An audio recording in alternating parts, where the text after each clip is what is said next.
Meetings are the biggest time waster in any company. You don't need to do those many meetings. And I can see that most business owners get caught up in meeting after meeting after meeting is just only to satisfy their own negative ego. But the more you work on improving your systems and your people, the less are the need for too many meetings. Stop tolerating lazy team members. The top people on the team is cleaning up the bottom people on the team's mess. But over time, they'll get resentful. Dan is sharing about letting go people, especially those people who are not aligned to your vision, your values, and your mission, where we are going, what we are doing, where we are headed. It becomes so much more easier for us to let go of people into the marketplace. If you want to be a great leader, don't be nice, be honest. You aren't sweet. You need to be effective. You being a servant leader doesn't mean that everyone can ride around you and you completely miss the growth of the business, the growth of the mission, and everything. You really need to make those unpopular decisions. I'm Darshan Chavan, and over the past 11 years, I have helped hundreds of business owners like you get more free time, increase profits, and also unlock exponential growth using remote teams. I have also built my own team of over 170 staff in around 4 countries. In this podcast, I'll share with you the mindset, the strategies, and the leadership tools that will help you build a remote team that scales without any chaos. Ready to grow your business faster with less stress? Let's go. Hey guys, we have something special and cool thing today. The team has put together a lot of reaction videos. So what I'll be doing is I'll be giving my opinion. Do I agree? Do I disagree? And do I relate to them? If I don't, why don't I relate to them?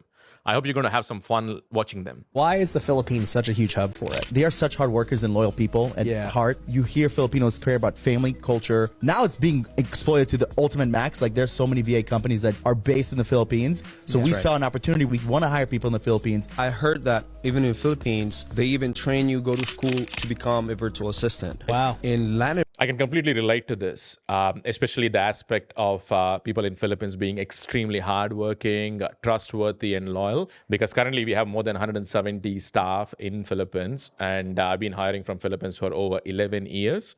And their dedication, their ambition is absolutely top notch. But the main challenge comes in is hiring the right kind of talent, because whenever you apply for any job, you get flooded with a lot of applications. So you having clarity on what kind of personality profiling you need and what is the right person for the right role as well is going to be very crucial when hiring from Philippines. That's going to be a really important one. Remote culture is not the same as in-person culture.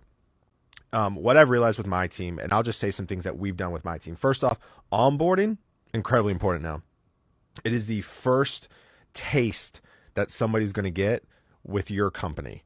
I actually got dinged in just full transparency. We had a gentleman leave my team. There's a really good concept this guy talks about, especially about onboarding and how important that onboarding is going to be for your culture and your company. But I personally believe there's another important step, which is way more important than onboarding, is the recruitment and hiring. Because if you get a really good enough or okay person as well, and if you have the world's best onboarding, it's just that's not going to work. So that's why it's important to crack that first part of the puzzle, which I think so this guy really missed it completely, is the recruiting and hiring aspect of it. Once you have a job scorecard ready, what are the outcomes that are expected from this job role, everything else is going to become so much easier for your business, especially in a remote team concept.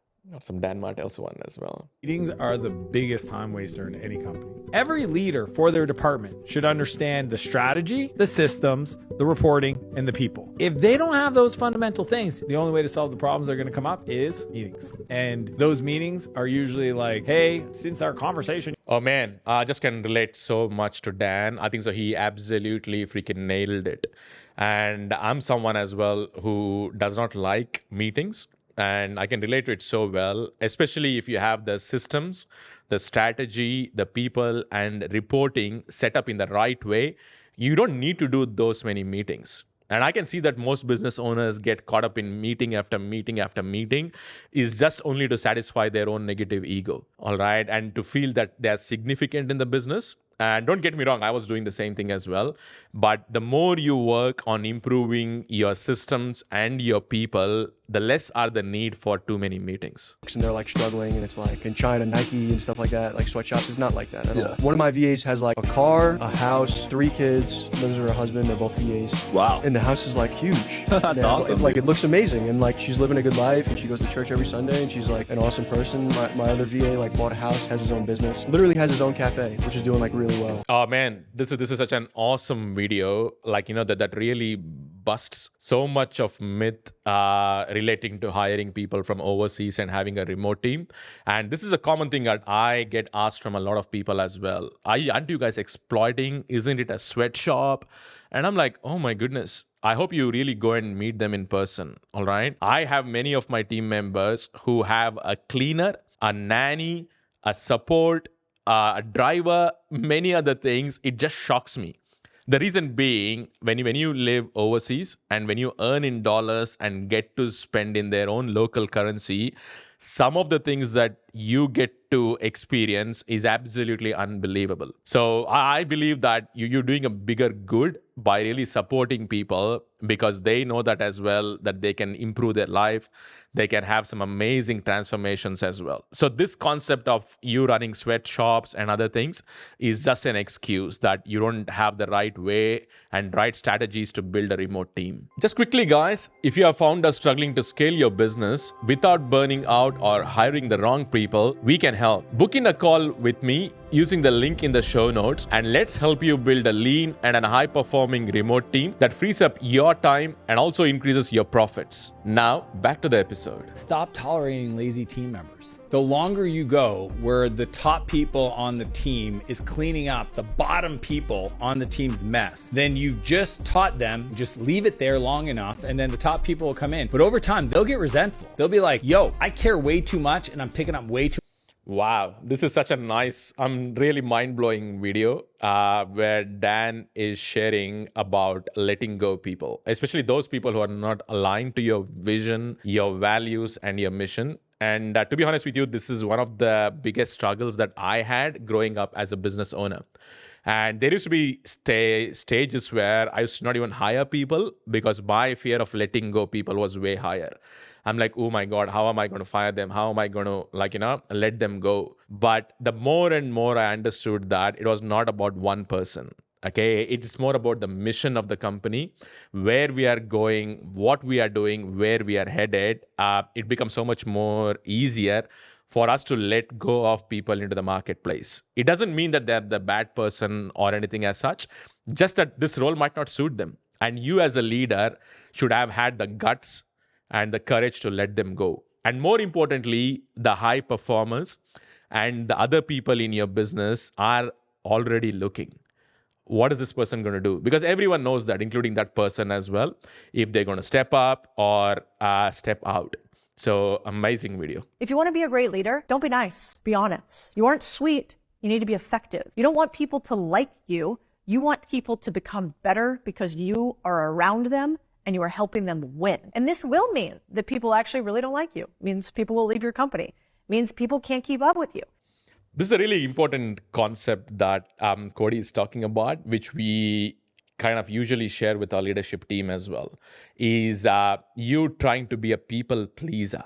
Okay, because most people have challenges with this, and I had it as well for a short period of time. The reason being, I can see that people pleasing is because of your own challenges with your self-worth and self-esteem. And I can see that how Cody explains how detrimental it can be for your entire business.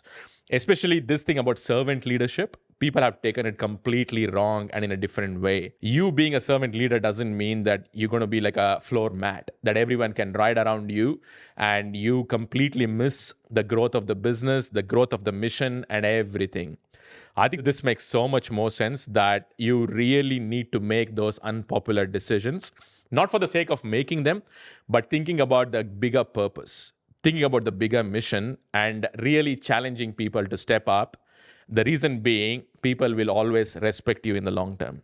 I'm going to tell you this, my entire company, my entire team, if you don't have a six-pack, you don't work for us. No, I know. It's called, everybody say standard. How about we raise them? How about we raise them? Well, not a big fan of this. and he might be doing amazing, but as a person, not much. I won't relate to that, because if your definition of success is just having six-pack is the only thing, I don't relate to it at all, because people are in different stages of their life. And if you're thinking that everyone in my company has to have a six-pack, that's a very low standard for me personally, and I'm not able to relate to it at all. Because you might be an amazing leader, you can be an amazing salesperson, amazing producer, but only for the reason that you don't have a six-pack, you can't be a part of the company. I don't want to be a part of that company. I hope you had some fun watching the reaction videos. I hope I'll be able to produce many more of these things. And if there's any particular video that you want me to react on, do let me know. I'll be able to bring in many more of them. Have fun.